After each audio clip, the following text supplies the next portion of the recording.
Em nome do Pai, e do Filho, e do Espírito Santo. Amém. Creio em um só Deus, Pai Todo-Poderoso, Criador do céu e da terra, de todas as coisas visíveis e invisíveis. Creio em um só Senhor Jesus Cristo, Filho unigênito de Deus, nascido do Pai antes de todos os séculos, Deus de Deus, luz da luz, Deus verdadeiro de Deus verdadeiro, gerado, não criado, consubstancial ao Pai. Por ele todas as coisas foram feitas. E por nós, homens, e para nossa salvação, desceu dos céus. E encarnou pelo Espírito Santo no seio da Virgem Maria e se fez homem. Também por nós foi crucificado sob Pôncio Pilatos, padeceu e foi sepultado, ressuscitou ao terceiro dia, conforme as Escrituras, e subiu aos céus, onde está sentado à direita do Pai. De novo há de vir em sua glória para julgar os vivos e os mortos, e o seu reino não terá fim. Creio no Espírito Santo, Senhor que dá a vida, e procede do Pai e do Filho, e com o Pai e o Filho é adorado e glorificado. Ele que falou pelos profetas. Creio na Igreja una, santa, católica e apostólica. Professo um só batismo para a remissão dos pecados e espero a ressurreição dos mortos e a vida do mundo que há de vir. Amém. Em nome do Pai, do Filho e do Espírito Santo. Amém.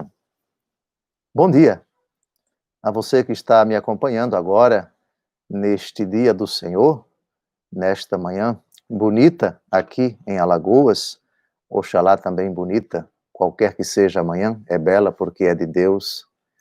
E nesta próxima hora, nós vamos estar refletindo, como prometemos na última live do domingo passado, quando tratamos da Igreja Una, vamos tratar da segunda nota característica da Igreja.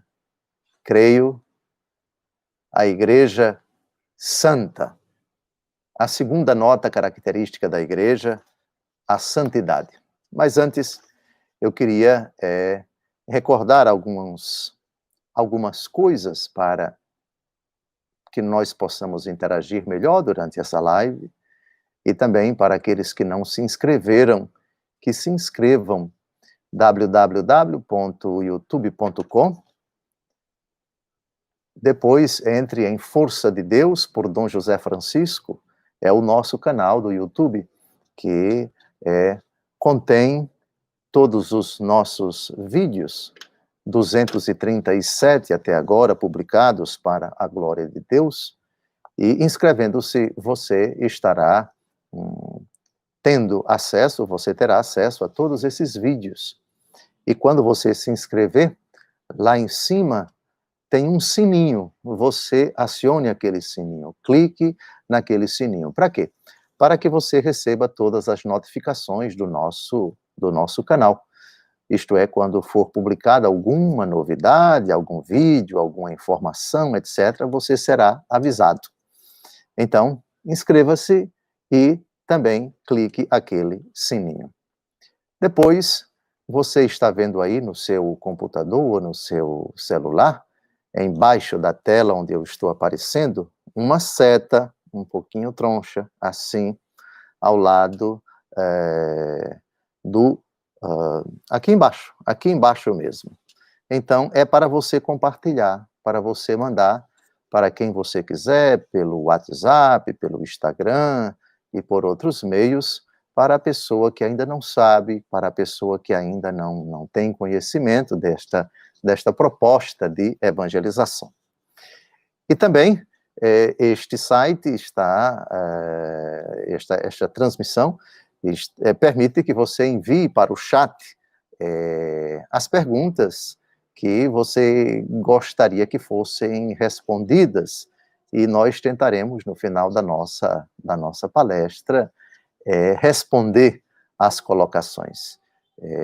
Já estou vendo aqui algumas pessoas escrevendo, o Alessandro, a Janeide Alves, a Benedita Reno, a Janeide, a Valdelúcia, o Alexandre Pereira e outros estão, mas deixemos para lá, porque lá no final a gente vai fazer referência às perguntas que vão sendo colocadas aqui no chat ao vivo. Muito bem, no domingo passado nós tratamos da primeira nota característica da igreja, creio a igreja una. Você pode acessar este vídeo que está no nosso canal do YouTube. Eu recordava no começo da nossa live do domingo passado que a Igreja de Nosso Senhor Jesus Cristo não tem um nome oficial. Jesus, por exemplo, no capítulo 16 do Evangelho segundo Mateus, quando disse a São Pedro, em Cesareia de Filipe, tu és Pedro, e sobre esta pedra edificarei a minha igreja. Ele não deu um nome oficial à igreja dele. Nome oficial é aquele, em direito civil, que consta na certidão na nossa carteira de identidade, no nosso RG, e se trata de pessoa jurídica, o nome oficial que se encontra no CNPJ. Nosso Senhor Jesus Cristo não teve absolutamente essa preocupação. A igreja de Nosso Senhor Jesus Cristo tem um nome, igreja. Esse foi o nome que Nosso Senhor Jesus Cristo deu à sua esposa, à sua igreja. Se a Igreja Católica, por vontade de Cristo, se a Igreja de Cristo, por vontade de Cristo, não teve um nome oficial, a não ser a palavra igreja, a comunidade dos eleitos em Cristo Jesus, renovada pelo sangue do Cordeiro e santificada pela força do Espírito Santo, se ela não tem um nome no sentido estrito, formal, ela tem notas características. E as notas características da igreja são 4. Vimos no domingo passado que nota característica é um predicado, é um atributo, é uma qualidade. E para nós descobrirmos essas 4 notas, em um versículo elas não aparecem. Cuidado aqui, portanto, aquelas pessoas que, parecendo certos, digamos assim, cristãos fanáticos, que pretendem encontrar exatamente na Escritura, em um versículo, 2 ou 3 versículos, aquilo que elas gostariam de encontrar. Não. As notas características da igreja, elas se encontram espalhadas, principalmente no Novo Testamento, mas também alguns sinais, alguns indícios, algumas alusões, algumas tipologias, algumas simbologias no Antigo Testamento. Então, 4 são as notas características da igreja: unidade, santidade, catolicidade e apostolicidade. Não vamos falar mais da primeira nota, unidade, porque disso tratou a live do domingo passado e você pode acessá-la. Hoje vamos tratar da santidade. A palavra santo, na língua hebraica, significa kadosh, separado. Então você tem uma realidade que não está próxima à outra, está separada da outra. O conceito de santidade, que é propriamente, aliás, em estrito sentido, exclusivamente própria de Deus, porque Deus é o separado de toda a sua criatura, ontologicamente e também nos seus atributos, nas suas qualidades. Deus é o separado da imperfeição. Deus é o separado da impureza. É um conceito, portanto, que evoca a ideia de pureza de um lado, santidade do outro, santidade de um lado, e pecaminosidade do outro, imperfeição do outro, limitação do outro, fragilidade do outro, imperfeição do outro. Então, não se pode falar de santidade de Deus sem que haja algo fora dele que não tenha o que ele tem. ou que jamais possa se conciliar, estritamente falando, com o próprio Deus. Deus é puro, a criatura pecaminosa é impura. Deus é perfeito, a criatura é imperfeita. Deus é eterno, a criatura é temporal. Deus nunca envelhece, nunca teve princípio nem terá fim. A criatura humana envelhece. Todas as criaturas também estão sujeitas à contingência, à decrepitude. Esse é o conceito de santidade. Por isso, na Santa Missa, recitando o profeta Isaías, Santo, Santo, Santo, Senhor Deus do Universo, santo 3 vezes, a liturgia, com fundamento em Isaías, ilustra bem o que é Deus, ou quem é Deus. 3 vezes santo. Santíssimo, se nós quisermos usar a expressão no superlativo. Ora, aqui nós já temos uma primeira indicação. A Igreja de Cristo foi querida por Ele, foi fundada por Ele, foi instituída por Ele. E Ele é santo com o Pai e com o Espírito Santo. Deus é 3 vezes santo. Ora, já seria blasfêmia imaginar que Deus fizesse algo manchado pelo pecado. Deus viu que o que ele fez era bom. No relato do livro do Gênesis, nós percebemos Deus criando todas as coisas. Faça-se a luz. No primeiro dia Deus faz isso, no segundo dia faz aquilo, no terceiro, no quarto, no quinto e no sexto. No sexto ele faz o homem. A cada dia que Deus faz uma parte da criação, tem um refrão no livro do Gênesis. E Deus viu que era bom. Deus viu que era bom. No sexto dia, quando Deus faz o homem, Deus viu que era muito bom. Tudo que ele fizera era muito bom. Nada que Deus faz é ruim. O pecado é ruim. O pecado é mau. Vejam, noções básicas de teologia. Dizer que Deus faz o pecado é forçar a afirmar que aquilo que Deus fez já nasceu imperfeito, já nasceu manchado. Por isso, a expressão "a igreja é pecadora" é uma blasfêmia. É inadmissível. É até uma heresia. A igreja é, aos olhos da fé, indefectivelmente santa. Indefectivelmente significa sem defeito. Cristo Jesus, que é Deus, eu edificarei a minha igreja. Deus é puro e Deus é santo. E quem é puro e santo não faz o pecado.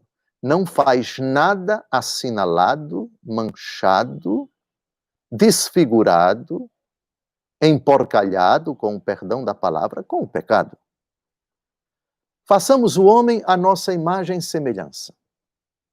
Deus fez o homem sem pecado. Ah, mas ele pecou.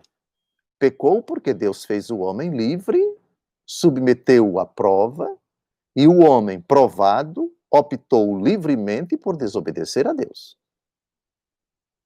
Pois uma coisa é você dizer, Deus fez Adão e Eva puros, e depois eles pecaram. O pecado sujou a obra de Deus, que foi feita pura. Me parece que eu não posso dizer, e ninguém pode sustentar, Deus fez o homem pecador. Porque aí você está dizendo que a obra de Deus já nasceu marcada pelo pecado. Você pode dizer, Deus fez Adão pecador? Não. Deus fez Adão puro. Deus fez Adão santo. Deus fez Adão sem mancha. Deus fez Adão sem mácula. da mesma forma que Jesus Cristo fez a igreja, pura, santa e sem mácula. O pecado de Adão surgiu depois, por iniciativa dele. Deus permitiu. Deus não impediu. Adão pecou. Certo, o pecado é posterior. O pecado é obra do homem, não iniciativa de Deus. A obra de Deus é o homem. O pecado é obra do homem, livre, que abusou da liberdade. Pronto. Com a ajuda desse exemplo, de Adão e de Eva, nós podemos compreender porque não devemos jamais afirmar que a igreja é pecadora. Até porque Cristo, Filho de Deus, que é o único santo, com o Pai e com o Espírito Santo, amou a sua igreja como sua esposa e entregou-se por ela para santificá-la, uniu-a assim como o seu corpo e cumulou-a com o dom do Espírito Santo para a glória de Deus. E aqui é outra questão muito interessante. Se eu digo que Cristo Jesus quis uma igreja pecadora, fica difícil não afirmar, não insinuar, não concluir que Cristo já quis algo manchado pelo pecado. Depois, Cristo desposou sua igreja. A igreja é a esposa de Cristo. Ora, quando o esposo, que é puro, une-se à esposa que é impura, qual é a conclusão que você tira? A conclusão que você tira é que, unindo-se com alguma coisa impura, você se torna impuro também. O que, com relação a Jesus Cristo, isso é inadmissível. É claro que a imagem da igreja como esposa não nos leva a afirmar que entre nosso Senhor Jesus Cristo e a igreja esposa houve um ato sexual. Não, de forma alguma.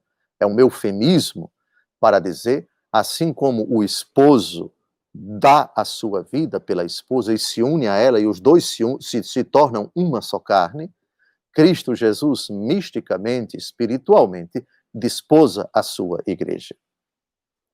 E Cristo a purificou com o seu sangue. O sangue de Cristo torna a igreja pura. Na origem, nos primórdios, durante toda a sua vida pública, ao instituir os elementos, digamos assim, integrantes da igreja, a liturgia, os sacramentos, o Espírito Santo, a caridade, os apóstolos, os carismas, os dons, os ministérios, é o Cristo todo santo que está, digamos assim, estruturando a sua igreja absolutamente sem nenhuma mancha, absolutamente sem nenhuma mácula. Outro detalhe importante sobre essa questão é que a expressão santa, por vontade do próprio Cristo, isso os apóstolos insistem profundamente, é uma expressão connatural a todos nós que pertencemos à igreja, a ela como instituição e a cada um de nós como filhos de Deus, filhos da igreja, renovados pelo sangue de Cristo e purificados pela força do Espírito Santo. Cito, e são muitas as citações, eu só vou ficar com 3 citações, uma expressão que parece que nós devemos recobrar, redescobrir no nosso dia a dia, na nossa espiritualidade, na nossa convivência, na nossa liturgia, na nossa vida de oração. Nós somos santos. Nós somos santos. 1 Coríntios, capítulo 1, versículos de 1 a 2. Paulo, apóstolo de Jesus Cristo, por chamamento e vontade de Deus, e o irmão Sóstenes, à igreja de Deus que está em Corinto, aos fiéis santificados em Jesus Cristo, chamados à santidade, juntamente com todos os que, em qualquer lugar que estejam, invocam o nome de nosso Senhor Jesus Cristo. Santificados e chamados à santidade. É como que São Paulo reforça esta característica de todos os batizados. Eu já fui santificado pelo sangue de Cristo. O sangue de Cristo me tornou santo. A profissão de fé e o batismo me tornaram santo. 1 aos Coríntios, capítulo 16, versículo 1. Quanto à coleta em benefício dos santos, segui também vós as diretrizes que eu tracei às igrejas da Galácia.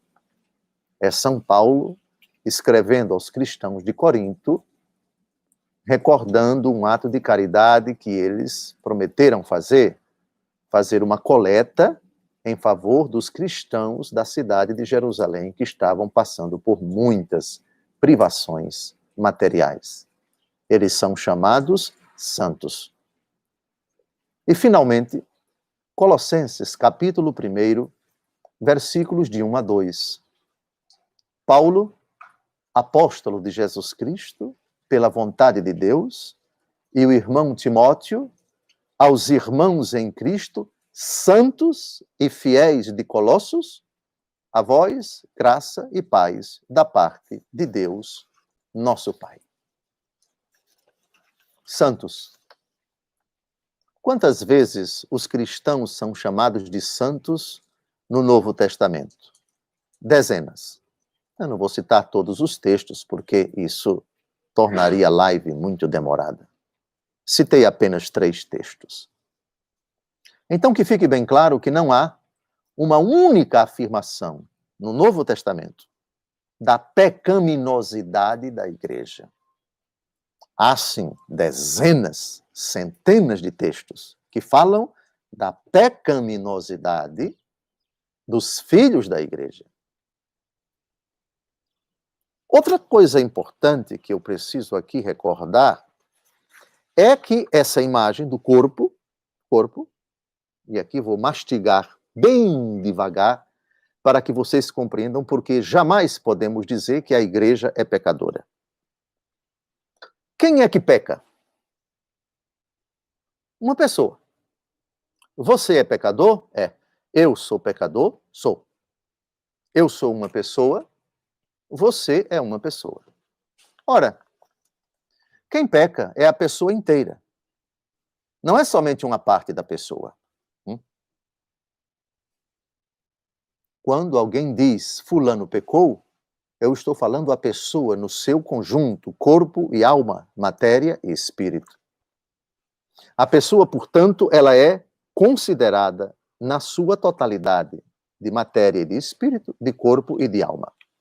Quanto ao corpo, é a pessoa inteira, cabeça, pescoço, membros, tronco, etc. A constituição física inteira, e não apenas uma parte dela. Ocorre que a cabeça da igreja, adivinhem quem é? Colossenses, capítulo 1, versículo 18. Ele, Jesus, é a cabeça do corpo da igreja. Ele é o princípio, o primogênito dentre os mortos, e por isso tem o primeiro lugar em todas as coisas. Pronto. Cristo é cabeça da igreja. Ora, se você diz que a igreja é pecadora,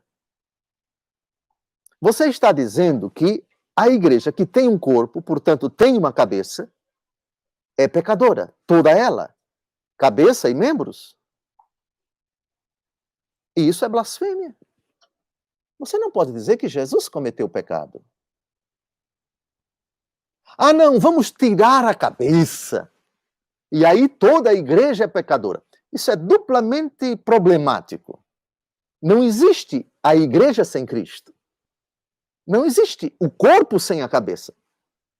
E outra, tem um membro do corpo que nunca cometeu pecado.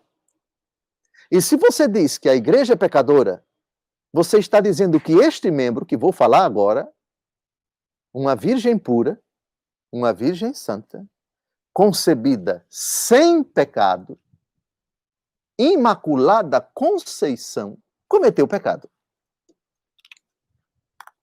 É duplamente complicado. Aliás, é duplamente blasfemo.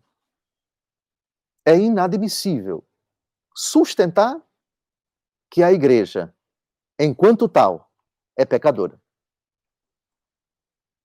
Eu sei que talvez muitos que estão me assistindo já ouviram isso. Não importa quem pronunciou, mas se pronunciou, mesmo tendo muito boa vontade, mesmo sendo uma pessoa muito piedosa, disse um pecado, disse uma blasfêmia, disse uma heresia. A igreja não é pecadora. A igreja é santa, somente santa. A igreja nunca disse, creio, a igreja, como rezamos ainda há pouco, una, santa, católica e apostólica. Alguns querem colocar uma quinta característica, una, santa, católica, apostólica e pecadora. Ora, pelo amor de Deus, durma com um sapo podre desse e acorde na prisão da Papuda, em Brasília. Ora, pelo amor de Deus. Não. Espero, portanto, que a ideia da imagem, a imagem que é paulina, é do apóstolo Paulo, Colossenses e a 1 aos Coríntios capítulo 12, nós, embora sendo muitos, formamos um só corpo, do qual Cristo é a cabeça. Portanto, na imagem do corpo da 1 aos Coríntios capítulo 12, é impossível, com Colossenses capítulo 1, versículo 18, ele é a cabeça da igreja, que é o seu corpo, que você sustente uma atrocidade dessa, uma barbaridade dessa, dizer que a igreja é pecadora. A igreja não é pecadora. Essa afirmação causaria muito problema a essa certeza. Quem a instituiu é santo. Sua intenção é santa e o que ele fez foi santo. O pecado de alguns membros da igreja, isso é posterior, isso não corresponde à vontade do Pai por meio de Cristo, que santificou a igreja pelo seu sangue derramado na cruz. Quando é que nós temos o momento do desposamento da igreja? No Calvário. E o que temos que sela, que pactua a nova e eterna aliança? As palavras de Jesus respondem: este é o cálice do meu sangue, o sangue da nova e eterna aliança, que será derramado por vós e por todos para o perdão dos pecados. É muito importante que nós tenhamos muito cuidado nas afirmações que nós fazemos e evitemos dentro da igreja chavões. A igreja é santa e pecadora. Pecado, blasfêmia e heresia, isto. Porque traz consequências tremendas para o ato, a vontade, o desejo, o desígnio de nosso Senhor Jesus Cristo de instituir, de criar, de desposar uma realidade santa. Se a igreja nasce pecadora, se a igreja já vem à existência assinalada pelo pecado, fica muito difícil você não insinuar que o autor é pecador, ou que o autor quis o pecado, ou que o próprio autor quer uma realidade imperfeita que é e não é, ao mesmo tempo, que é santa e ao mesmo tempo é pecadora. Ora, metafisicamente isso é impossível. O que procede de Deus procede mal? Não procede mal. Deus só faz o que é bom. Deus viu que o que ele fez é muito bom, diz o livro do Gênesis durante todo o ato da criação. No primeiro, no segundo, no terceiro, no quarto, no quinto e no sexto dia. Nos dias anteriores ao sexto, Deus viu que era bom. No sexto dia, Deus viu que era muito bom. O pecado não é muito bom. O pecado é a iniciativa do homem, o pecado é a invenção do homem. O pecado desfigura a túnica de Cristo. O pecado dá uma feição que não corresponde à vontade original de Deus para a igreja, para o homem e para a igreja. Agora vamos ver qual é a alma da santidade da igreja. A alma da santidade da igreja é a caridade. Aqui está um elemento que ajuda a entender por que a igreja é somente santa. É ela que dirige todos os meios de santificação. É a caridade que dá a alma a todos esses meios. É a caridade que conduz todos os meios de santificação para o seu fim. A caridade que procede de Deus.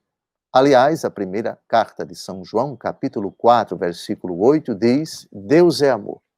Deus não é ódio. Em Deus não há pecado. A caridade procede de Deus. Amai-vos uns aos outros como eu vos tenho amado. E o amor de Cristo pela igreja não comporta a vontade de torná-la impura. Pelo contrário, ela já nasce pura e assim permanece sempre pura. Como ela permanece sempre pura se existe o pecado dentro da igreja?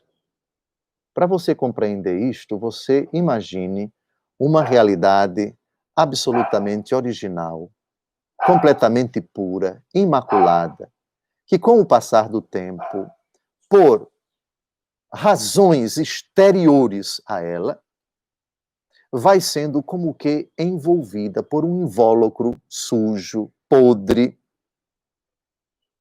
A pureza está dentro, o invólucro, o que foi acrescido a ela, que não é iniciativa dela, que não corresponde ao seu DNA, por assim dizer,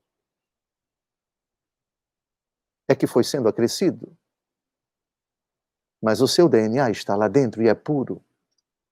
É preciso fazer essa distinção entre pecaminosidade, que é a iniciativa dos membros da igreja, exceção feita a Virgem Maria, e a cabeça nem se toca, porque Cristo é cabeça da igreja. Se você insinua que a igreja é pecaminosa, você está atacando diretamente Cristo e dizendo que ele não é tão santo, porque ele, enquanto unido à igreja, é também autor do pecado, e a frase, a igreja é pecadora, atinge Nossa Senhora, que é membro da igreja, e atinge Jesus Cristo, que é a cabeça da igreja. Agora vamos a uma frase muito bonita de Santa Teresinha do Menino Jesus, a respeito da alma da santidade na igreja. Esta santinha, doutora da igreja, semi-analfabeta, que morreu com apenas 24 anos de idade, disse num dos seus manuscritos o seguinte: eu compreendi que se a igreja tinha um corpo composto de diferentes membros, o mais necessário, o mais nobre de todos, não lhe faltava. Compreendi que a igreja tinha um coração e que esse coração estava ardendo de amor. Compreendi que só o amor fazia agir os membros da igreja. Que se o amor se apagasse, os apóstolos já não anunciariam o evangelho. Os mártires recusar-se-iam a derramar o seu sangue. Compreendi que o amor encerra todas as vocações, que o amor é tudo, que abarca todos os tempos e lugares. Numa palavra, que ele é eterno. A igreja tem um coração, o coração de Cristo. Se os discípulos de Emaús diziam, não ardia o nosso coração quando ele nos explicava as Escrituras, o coração de Jesus, sempre abrasado de amor, irradia para todo o corpo o odor, a efusão, a força, a graça da sua santidade. Qual é o papel do coração? O papel do coração é transformar sangue venoso em sangue arterial. O sangue que chega ao coração é venoso. tem gás carbônico, tem algumas impurezas. Ele passa pelos ventrílocos, pelas partes do coração e sai sangue arterial, sai sangue puro. Do coração só sai a pureza. Do coração só sai a pureza. Se você diz que a igreja é pecadora, você está insinuando que no coração da igreja, que é o coração de Cristo, que é o coração de Cristo, que é o coração de Cristo, sagrado coração de Jesus. Imagem bonita, intuída pela Santinha de Lisieux, que do coração de Cristo sai o pecado, que ele bombeia para todo o corpo a mancha do pecado, o que é blasfêmia. Agora vamos tratar da questão do pecado na igreja, não do pecado da igreja. Atenção, na igreja, adjunto adverbial de lugar. Da igreja, complemento nominal. Pecado na igreja é muito diferente que pecado da igreja. Não existe pecado da igreja. Existem pecados dos filhos da igreja, de alguns membros da igreja. Por favor, nunca digam pecado de todos os membros da igreja, porque tem um membro que não conheceu o pecado, que nunca praticou o pecado, que foi concebido sem pecado original, que foi imaculado desde a sua concepção. Estamos tratando da Virgem Maria. Enquanto Cristo, santo e inocente, sem mancha, não conheceu o pecado, mas veio somente expiar os pecados do povo, a igreja, que no seu próprio seio encerra pecadores, reúne pecadores, é simultaneamente santa e chamada a purificar-se, prosseguindo constantemente no seu esforço de penitência e renovação. Todos os membros da igreja, inclusive os seus ministros, devem reconhecer-se pecadores. Então vejam aqui, eu acabei de citar literalmente o parágrafo 827 do Catecismo da Igreja Católica. Igreja santa e chamada a purificar-se. Não santa e pecadora. Santa e pecadora? Olhe, não me faça pecar, rapaz. Não diga uma barbaridade dessa. A igreja é santa e chamada a purificar-se. Não santa e pecadora. E a purificação na igreja não é por aquilo que ela tinha e tem por vontade original de Cristo, que é só santidade, mas por aquilo que os membros do seu corpo, exceção feita a Virgem Maria, praticam. A impureza, a imperfeição. E, aliás, exceção feita a Nossa Senhora, vejam só qual é o atributo de pecaminosidade a quem ele se aplica dentro da igreja. 1 João, capítulo 1, de 8 a 10. Se dizemos que não temos pecado, enganamo-nos a nós mesmos, e a verdade não está em nós. Se reconhecemos os nossos pecados, Deus é fiel e justo para nos perdoar os pecados e para nos purificar de toda iniquidade. Se pensamos não ter pecado, nós o declaramos mentiroso, e a sua palavra não está em nós. Então, exceção feita a Nossa Senhora, tirando Cristo, que é a cabeça da igreja, aqui está um texto que se aplica a todos os membros da igreja. Pecadores. Membros pecadores. Mas não igreja pecadora. Membros. Ficou claro?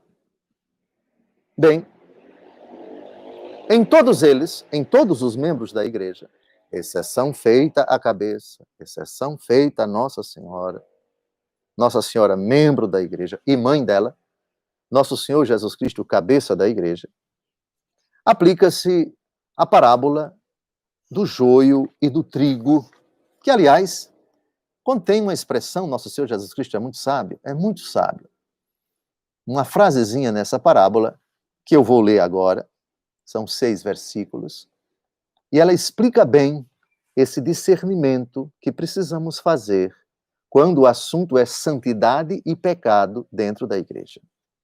Mateus 13, de 24 a 30. O reino dos céus é semelhante a um homem que tinha semeado boa semente em seu campo. Na hora, porém, em que os homens repousavam, veio o seu inimigo, semeou joio no meio do trigo e partiu. O trigo cresceu e deu fruto, mas apareceu também o joio. Os servidores do pai de família vieram e disseram: Senhor, não semeaste bom trigo em teu campo? De onde vem, pois, o joio? Disse-lhes ele, atentos, foi um inimigo que fez isto. Replicaram-lhe: Queres que vamos e o arranquemos? Não, disse ele. Arrancando o joio, arriscais a tirar também o trigo? Deixai-os crescer juntos até a colheita. No tempo da colheita, direi aos ceifadores: arrancai primeiro o joio e atai-o em feixes para o queimar. Recolhei depois o trigo no meu celeiro. Interessante que o homem semeou boa semente em seu campo.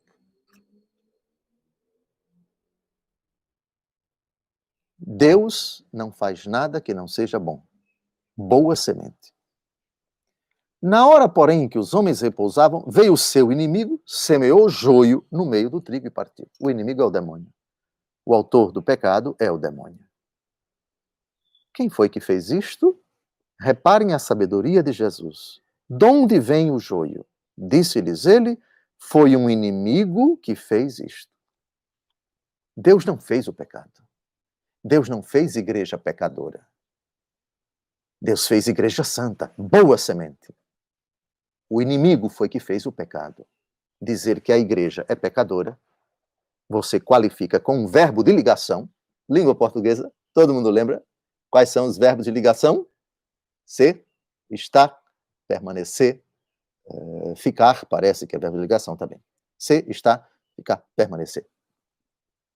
Quando você diz você identifica, de certa forma, a realidade, o predicativo do sujeito como sujeito. Você dá um predicado ao sujeito.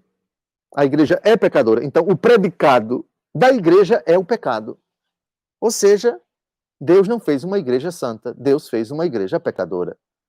E o absurdo de dizer que ela é ao mesmo tempo santa e pecadora é o fim da picada.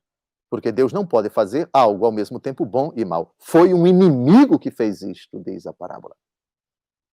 Bem, encerramos a nossa colocação evocando a pessoa da Santíssima Virgem, em quem a Igreja já alcançou aquela perfeição, sem mancha, sem ruga, como fala o apóstolo Paulo, que é própria da Igreja.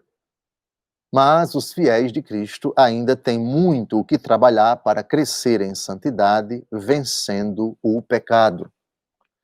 O pecado que não corresponde à vontade de Deus deve ser combatido. As armas contra o pecado, o apóstolo Paulo, na carta aos Efésios, fala da armadura do cristão. A luta contra o pecado é constante, é contínua, e se procrastina por toda a nossa existência terrena. Enquanto a igreja estiver peregrinando nesta terra, o pecado sempre vai rondar o coração dos seus filhos, o inimigo sempre estará à espreita. Primeira carta de São Pedro, capítulo 5, versículo 8, eis que o vosso adversário, o demônio, vos rodeia como o leão que ruge, buscando a quem devorar.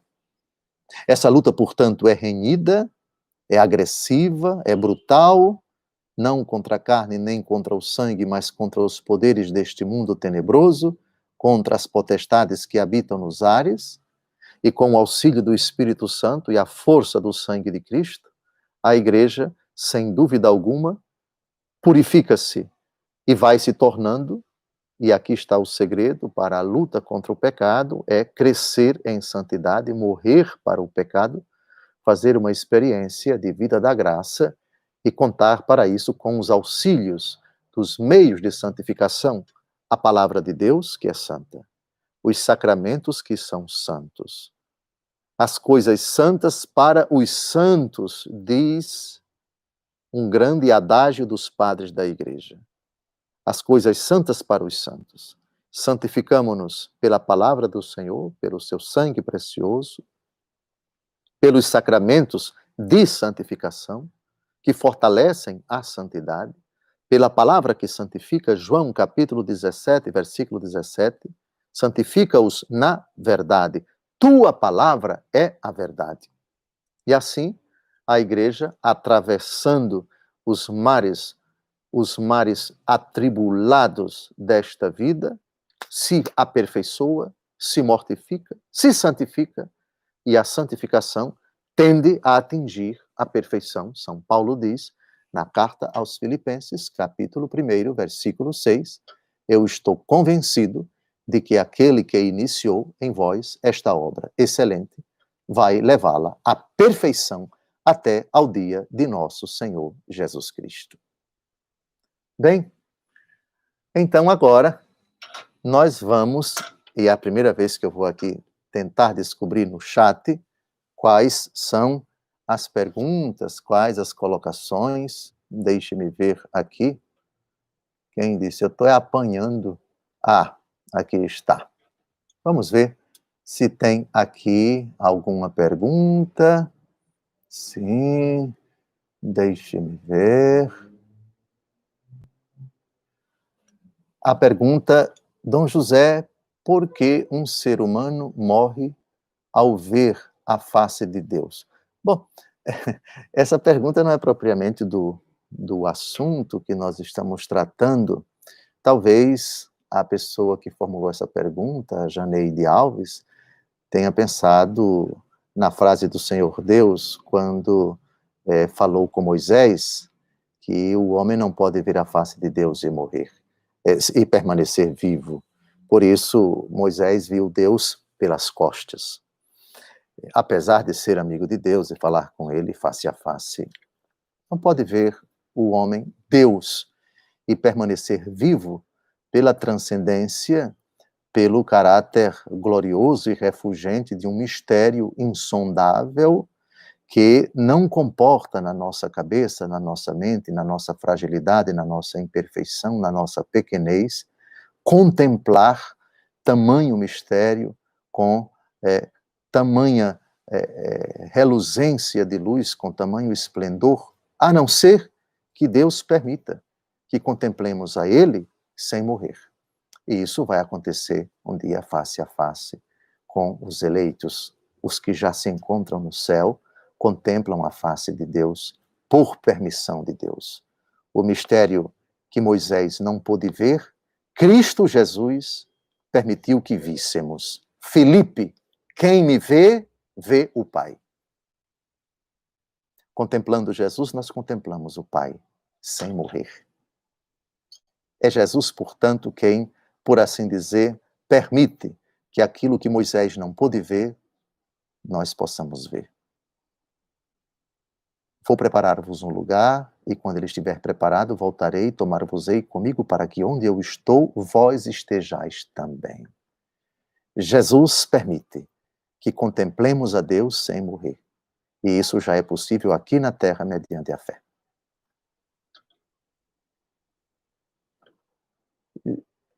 Jacó lutou com Deus ou com um anjo?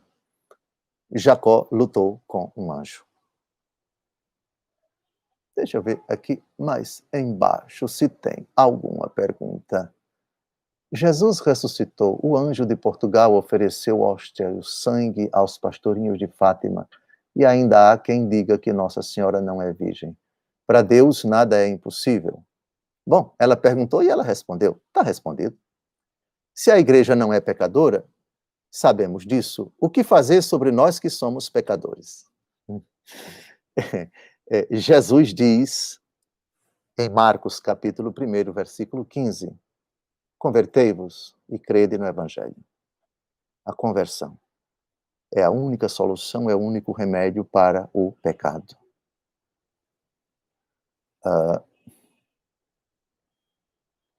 Como entender a oração eucarística quinta que diz: e a nós que agora somos povo santo e pecador? Martinho Lutero, é de Martinho Lutero uma frase: simul justus et peccator. O homem é ao mesmo tempo justo e pecador. Na concepção de Lutero, que não pensava metafisicamente, o homem é santo porque renovado pelo sangue de Cristo e pecador porque inclinado ao pecado. Do ponto de vista existencial, dá para aceitar isso. Mas do ponto de vista metafísico, não. Você não pode ser, no mesmo sentido, duas coisas contrapostas ao mesmo tempo. O Concílio de Trento, que responde à heresia protestante, trabalha com categorias metafísicas. O homem que é renovado pelo sangue de Cristo é uma nova criatura. São Paulo diz na 2 aos Coríntios, aquele que está em Cristo é uma nova criatura. Aspergi-me, serei puro do pecado, diz o Salmo 50, e mais branco do que a neve ficarei. A justificação para os católicos significa que o sangue de Cristo lava, purifica verdadeiramente o homem e não permanece nele, depois que ele é justificado, nenhum vestígio de pecado. Portanto, essa expressão da oração eucarística quinta, se ela for entendida no sentido metafísico, ela é aceitável. Mas se ela é interpretada no sentido metafísico, ela é inaceitável. Metafísico. Você não pode ser santo e pecador ao mesmo tempo. Ou você é santo ou você é pecador. Se você é pecador, você está no pecado. Então, do ponto de vista existencial, isto é, eu sou santo porque o sangue de Cristo me lavou, mas permanece em mim a inclinação para o pecado. Eu conheço o bem que quero e faço o mal que não quero, diz o apóstolo Paulo na carta aos Romanos, capítulo 7. Ou seja, santo, mas inclinado ao pecado. Se você diz que uma pessoa que se confessa na Igreja Católica, no confessionário, recebeu o perdão dos pecados, saiu de lá santo e pecador, você está dizendo que o sangue de Cristo não lavou aquela pessoa no confessionário. É verdadeiramente essa expressão da oração eucarística quinta ambígua. No meu entendimento, ela poderia ser aprimorada. Santo e sujeito ao pecado. Aí sim. Ficaria uma expressão mais adequada com a teologia do Concílio de Trento. Eu repito, do ponto de vista metafísico, você disse que uma pessoa que acaba de ser batizada saiu do batistério santa e pecadora, é sinal de que ela não foi batizada. Ou de que o batismo não traz a graça da santificação. Santo e pecador é uma expressão que pode ser entendida, pode ser aceita, pode ser acolhida do ponto de vista existencial. Isto é, eu sou santo, mas inclinado ao pecado. Do ponto de vista metafísico, não. Próxima pergunta. Deixe-me ver. Dom José, se Deus conhece o futuro, por que criar uma alma que já sabe irá para o inferno porque escolheu pecar? Eu estou vendo aqui quem escreveu.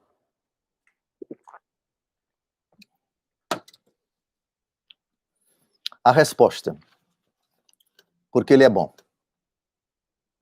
Deus, antes de toda a eternidade, já sabia de tudo aquilo que iríamos fazer. E por nos amar, sabendo e permitindo, não querendo, fez-nos vir à existência. Cumulou-nos de bens e graças. Derramou seu sangue no Calvário para nos salvar. Para que nós tivéssemos todos os meios de santificação. Para que desfrutássemos do seu amor. Para que experimentássemos como criaturas quão grande é o Criador. E quão nobre é a finalidade da nossa criação. Então, de novo, Deus conhece o futuro, realmente. Por que criar uma alma que já sabe que irá para o inferno porque escolheu pecar? Deus ama, mesmo sabendo que aquela criatura um dia vai pecar. Porque o amor, apesar da fragilidade da pessoa amada, quer amar. A senhora, que teve 2 filhos, certamente antes de engravidar, a senhora sabia que a hipótese de ter um filho traria consigo a possibilidade de os filhos pecarem, de cometerem desatinos, de causarem tristeza, decepção para a senhora pelo seu pecado. Isso tudo a senhora sabia antes de engravidar. Mesmo assim, a senhora quis engravidar. Porque aí eu devolvo para a senhora e para qualquer outra mãe cristã, que no tempo do namoro, noivado, eu quero um dia casar e quero ter filhos. Voltemos um pouco no tempo do seu noivado e no tempo do noivado de todas as mães que estão nos assistindo. Mas você quer ter filhos? Mas você não sabe que filho peca? Mas você não sabe que filho pode dar desgosto, pode dar decepção? Para que ter filhos? Para que amar um filho que vai pecar? A resposta me parece que é simples, dada agora. Porque o amor quer correr esse risco. Deus correu esse risco. Deus, desde toda a eternidade, sabia dos pecados que esse desgraçado aqui, cometeu no passado, comete agora e vai cometer. Mas Deus não ama eternamente o pecado da pessoa. Deus ama a pessoa.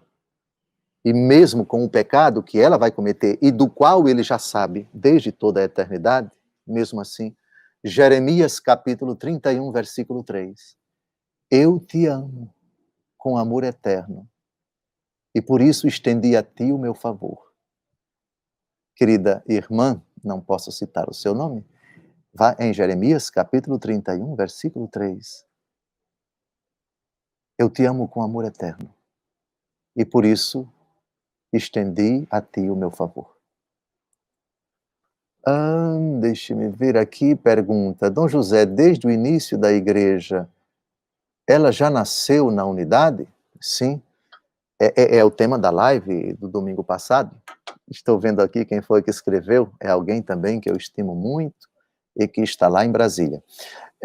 Sim, a unidade é um elemento constitutivo da igreja, é uma nota característica da igreja. A igreja nasceu una e única. E a distinção entre una e única eu falei no vídeo passado. Sim, senhora, desde o início a igreja já nasceu na unidade. Alguém pergunta o que significa uma igreja em saída. Meu filho, o texto depende do contexto, né? Se você diz que a igreja sai do pecado para viver na graça, é uma coisa. E se você diz que a igreja sai da graça para viver no pecado, é outra. Depende que saída. A expressão me parece que é retomada muito pelo Papa Francisco no seu pontificado. É uma igreja que compreende a imperiosa ordem de Jesus Cristo, ide pelo mundo inteiro e pregai o evangelho a toda criatura. Anunciar para além dos limites da sua casa, da sua paróquia, da sua diocese, é levar a boa notícia com todos os meios possíveis para o conhecimento daqueles que vivem nas periferias existenciais, uma igreja que não tenha medo de se expor, de ir ao encontro daquelas ovelhas perdidas e desgarradas. Penso que a parábola da ovelha perdida, em Lucas capítulo 15, é o pastor que deixa as 99 ovelhas no redil e vai ao encontro daquela que se perdera, ilustra bem o que é uma igreja em saída. Vejamos mais. Igreja em saída. O que dizer daqueles que dizem que a Igreja Católica inventou o purgatório? Vai estudar, ignorante. A Igreja Católica não inventou o purgatório. O purgatório é uma realidade bíblica que já aparece no Antigo Testamento e tem fundamentos no Novo Testamento. A Igreja não inventou o purgatório. O que dizer daqueles que dizem que a Igreja Católica inventou o purgatório? Como explicar a certas pessoas a diferença dos santos como nós somos e santos canonizados? A santidade, ela é uma realidade já concretamente evidenciada pela fé e pelo batismo, como eu já disse, 1 Coríntios 1, de 1 a 2, 1 Coríntios 16, 1, Colossenses 1, de 1 a 2, que fala, os cristãos são chamados de santos. Esta é a realidade concreta. Os santos canonizados pela igreja são aqueles que são reconhecidos pelos bispos da igreja e de 500 anos para cá, exclusivamente pelo Papa, como aqueles que atingiram em grau heróico as virtudes da fé, da esperança e da caridade, os mártires, os confessores, etc., e que se encontram no céu. É um ato, digamos assim, discute-se se é um ato de magistério, ou se é um ato de pastoreio, ou se é um ato de santificação, o reconhecimento da parte da igreja de que um irmão que pelejou, que militou aqui na terra, que fez parte da igreja militante, que milita aqui na terra, e que, purificado ou não no purgatório, prévia purificação ou não no purgatório, se encontra na glória do céu. Eu digo isso porque, ao longo de 2000 anos de cristianismo, não era apenas o Papa quem reconhecia, quem beatificava e canonizava os santos da igreja, os santos oficiais, por assim dizer. Isso, ou seja, somente o Papa que proclama a beatificação e canonização, isso é uma coisa bem recente na igreja, 500 anos no máximo, porque até o século XIV ou XV eram os próprios bispos nas suas dioceses quem declaravam santos, prévia consulta ao povo de Deus, os bispos nas suas dioceses, ou os concílios, ou os sínodos regionais, que reconheciam e incluíam no rol dos mártires, dos santos venerados com o culto público, esses irmãos e irmãs. Essa é a diferença. Os santos canonizados são aqueles que, por um ato solene da igreja, seja um bispo na sua diocese até o século XVI, ou um sínodo, ou um concílio regional, ou a partir do século XVI, XV, XVI, somente o bispo de Roma, a quem cabe, atualmente, com a legislação vigente, declarar um fiel, um beato ou um canonizado. Beatificar ou canonizar uma pessoa. Essa é a diferença. Mas no céu estão muito mais santos do que os beatificados e canonizados pela igreja. Santos e santas anônimos. Bem como aqui na terra muitos vivem a santidade e que, enquanto estão em aventura, em peregrinação para a glória do Pai, ainda estão sujeitos ao pecado. Mas se permanecerem na graça até ao final, prévia purificação ou não no purgatório, mesmo que não sejam reconhecidos pela igreja, integram e integrarão aquela multidão que ninguém podia contar, de que fala o capítulo 7 do Apocalipse de São João, os eleitos. Agora, eu quisera encerrar esta live com perguntas que foram formuladas na live anterior. Vejamos aqui, chegaram algumas. Vejamos. Primeira pergunta. Sua bênção, excelência. Quando o senhor diz que nas outras religiões há elementos de salvação, esta afirmação não entra em contradição com o dogma fora da igreja não há salvação?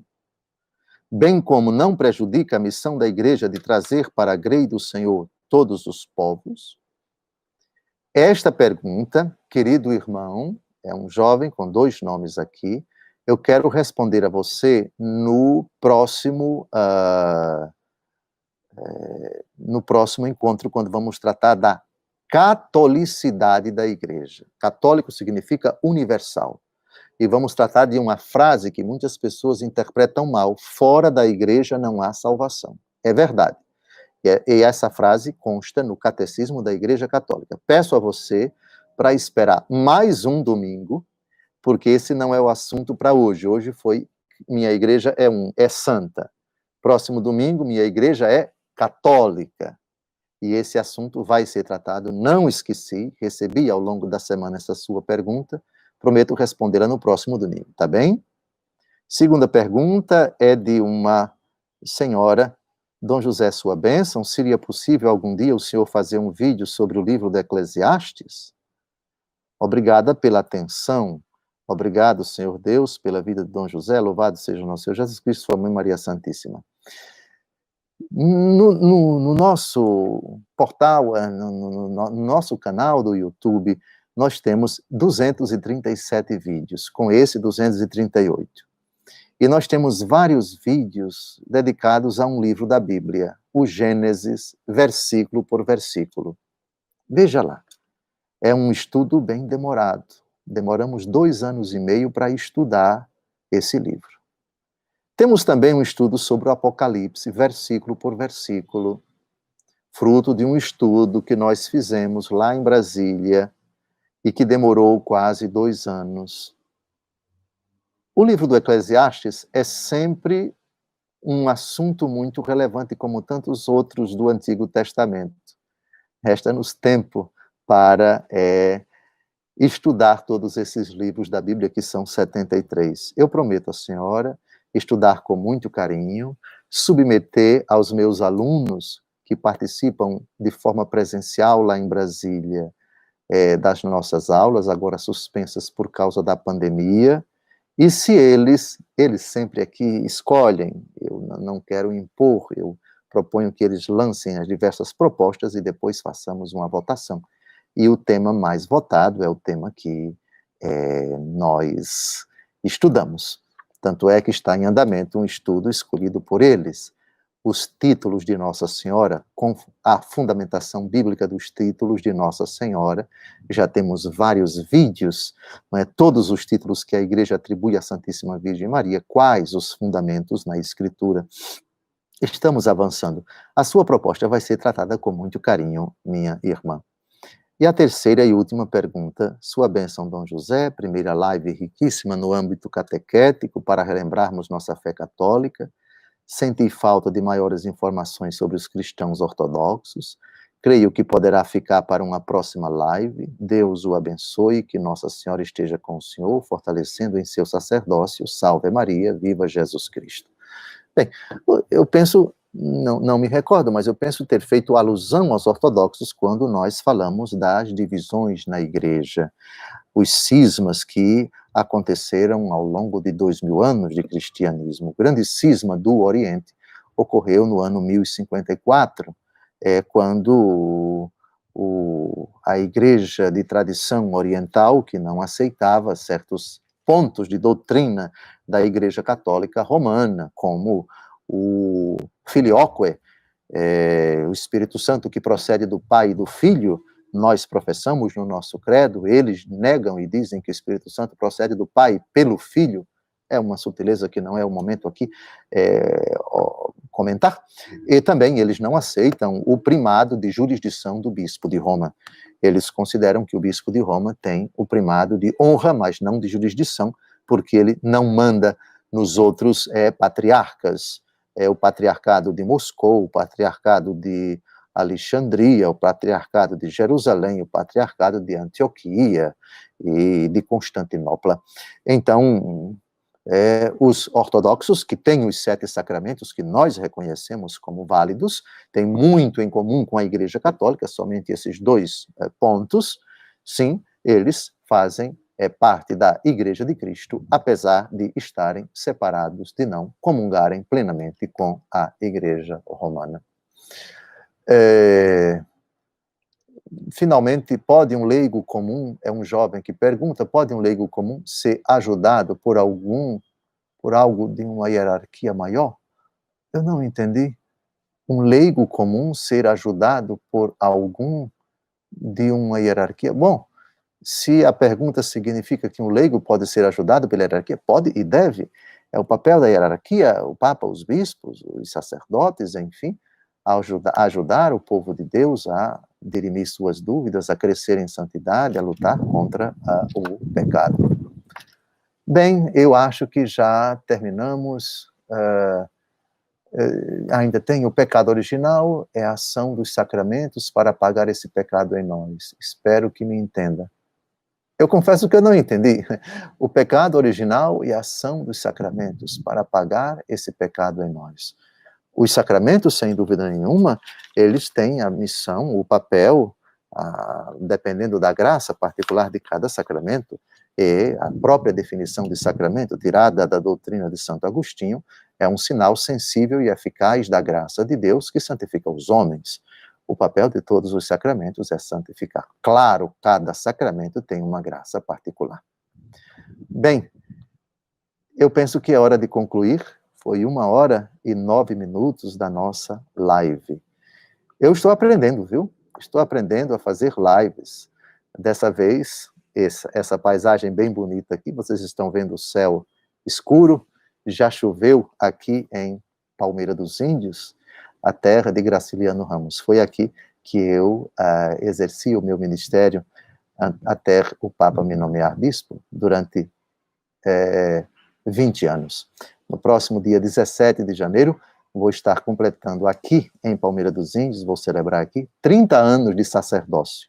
Vai ser uma missa simples, 7h, na única paróquia que Deus me deu como pároco, aqui a paróquia de São Vicente de Paulo. Desde já, todos vocês se sintam convidados, e desde já, os que não puderem participar, vai ser transmitida a missa, né? Depois daremos para vocês o canal da nossa paróquia, e desde já peço orações a você por mim. 30 anos depois, Deus permitiu que eu ainda estivesse nesta terra, e penso que se ainda estou peregrinando nesta vida, é porque minha missão ainda não acabou. Deus cúmulo de bênçãos a todos, obrigado por ter interagido conosco, por ter ficado comigo durante 1h11. Deus conceda uma semana cheia de graças a você e aos seus entes queridos, livre você de todos os males, derrame suas copiosas graças como essa chuva que está caindo aqui em Palmeira dos Índios. Abençoe-vos Deus Todo-Poderoso, Pai e Filho e Espírito Santo. Amém.